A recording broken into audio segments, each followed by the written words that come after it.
anti-Marx. I'm not interested in that. Can it build more domes here? Let's talk about, let me betray my own politics now. Let us talk about the budget and the debt.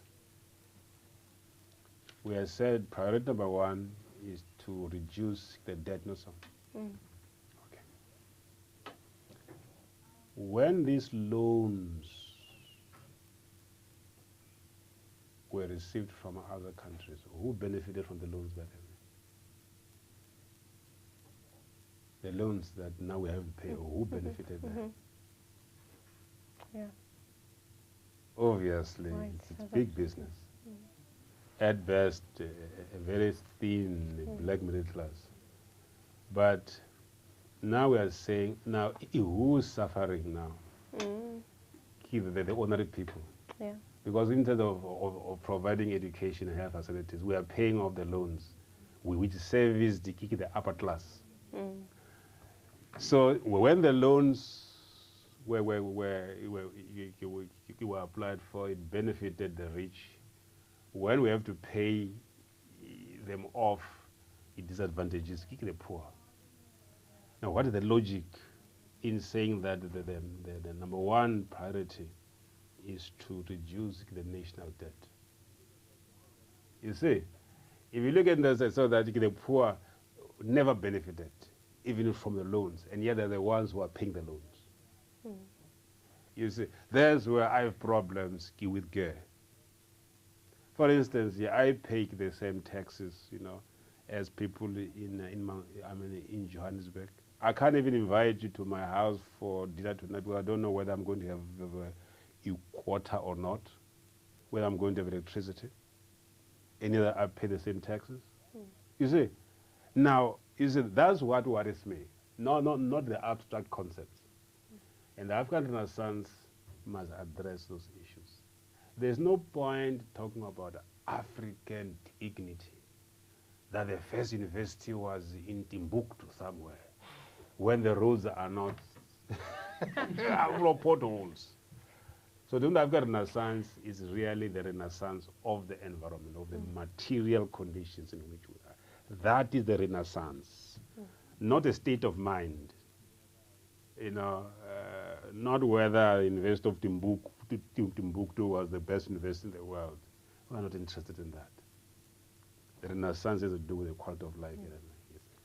And the debt worries me. The debt worries me because the poor were always victimized.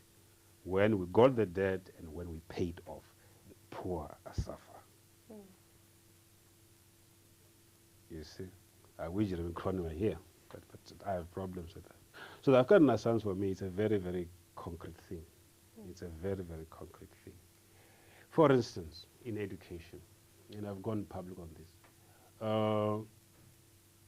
we are told that the education budget in this country is above the international average. It's true. About 24% of national budget goes into education. It's above the international average. And yet TEFLOP and Venda and Fort Hare and Ngoya and UDW remain under-resourced. And we are told by both economists, both capitalist economists and Marxist economists, that this country is not going to receive massive inflows of new money from anywhere. We are not productive enough to produce new inflows of money into the economy. And now, if that is the case, then we must start talking seriously about how to redistribute the money that we have. And yet the redistribution is not on the agenda of GER. You see, not that. And so to me, I'm worried, where are we going to develop the disadvantaged communities if we're not going to redistribute the funds? And if we're not going to get new money from anywhere else. So there's the kind of illogic, kind of dishonesty in GER that I can accept. But I want it spelled concretely. concrete. I don't want abstract discussion. Yeah, so that's what. That's what. Also, let's point about globalization. It is presented in the white paper on higher education as as a moment of great opportunity. That now the world is becoming globalized, the economy is getting globalized, uh, and yet when you talk of globalization in real terms, what are you talking about? You are talking about American, British, German, French, Belgian, and Dutch companies internationalizing their markets. In real terms, you're not talking about the globalization of African values. You are not internalizing African values. What you're doing is to extend European values into Africa and Asia. That's globalization. And this multinational, for example, Coca-Cola. Coca-Cola has more power than most African states. They can come here and say, this is going to be the price of Coca-Cola now. And our government can say nothing about it. They can dictate now that this is going to be the price of Coca-Cola in the world. And our government can say nothing about it. What I'm trying to say, the multinational corporations, which are essentially European, are dominating the world economy. And I want to challenge it. There's no time or place in the world where these companies have been forced to adjust their priorities for the sake of an African country. There's been no reciprocal adjustment in priorities. There's always been a unilateral adjustment by a third world country under pressure of global capital. Nowhere will you find Mercedes-Benz, BMW, all these companies adjusting their prices for the sake of a small African state. So when we talk about globalization, we're talking about these companies extending their markets and forcing us to adjust to their economies. Nowhere, I can challenge you now, you will not find a moment of reciprocal adjustment between international company and a small African state.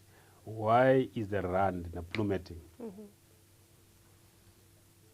The other day, 2 years ago, I went for a conference in Malta, a little island off the Italian coast, about an hour's ride in a flight from Rome to Malta. Most of the vice chancellors were there. We couldn't even buy a cup of coffee. 12 rands to 1 Maltese pound. 1 pound equal to 12 rands. You couldn't even buy a cup of coffee. And the rand then was much stronger than it is today. How are we benefiting from globalization? You see, the African Renaissance will not occur unless we address these issues. It will not occur. So I support it. It's a great program, but we need to be very concrete about it. Very, very concrete about it. Anyway. Okay. I'm taking you back now to the University of my. the North. When you returned in 1991 to the university, how did it compare then? Can you draw a comparison then to what it was more than a decade before? Oh yes, it was a far better university. in 1991 than it was when I left 76. Yeah. I'll tell you what of Harvard University. They were on the staff. I mean, that staff has been Africanized. There's no doubt about it. If there's something that TEFLOP did in the years when I was, 15 years I was away, he used to appoint more Africans on the staff. So to me, I mean, I'd always taught in other people. So I think that was that to me was a very positive sign. There was also at the university then a very strong black progressive voice, a combination of student and staff associations who were pushing for transformation. And perhaps in 1991, the progressive forces at TEF were far better organized than they are anywhere else just now in the country. I think if you look very carefully in 1991, you look at the staff and the student associations that came together, workers, academics, administrators, students. They were better organized and far more committed to transformation than what's happening in so many countries, including the University of Venda. Look very carefully. I think the first university to really come out with the concept of a PTC. The first. I think it was the first campus to really honor Mandela with the chancellorship of the university. In 1991, don't think it was easy. It's the most difficult thing to do, to have what some Batustand leaders called an ex-convict come and be a chancellor. It needed a lot of guts. It needed a lot of courage then.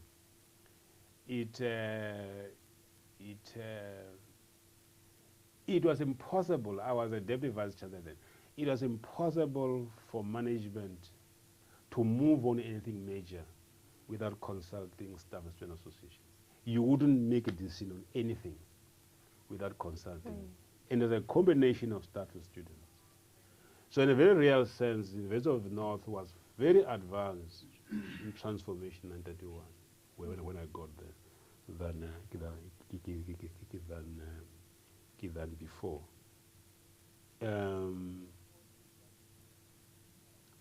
The forces that used to be strong at the University of the North, I'm talking of the conservative African types, had been disempowered.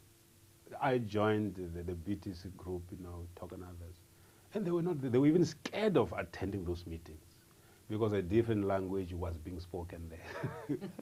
Very powerful forces. So in a real sense, when I went back there, was far. But I'd been away for 15 years at least. So, in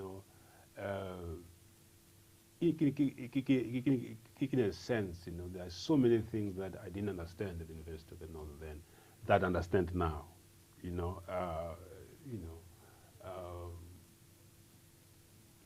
For instance,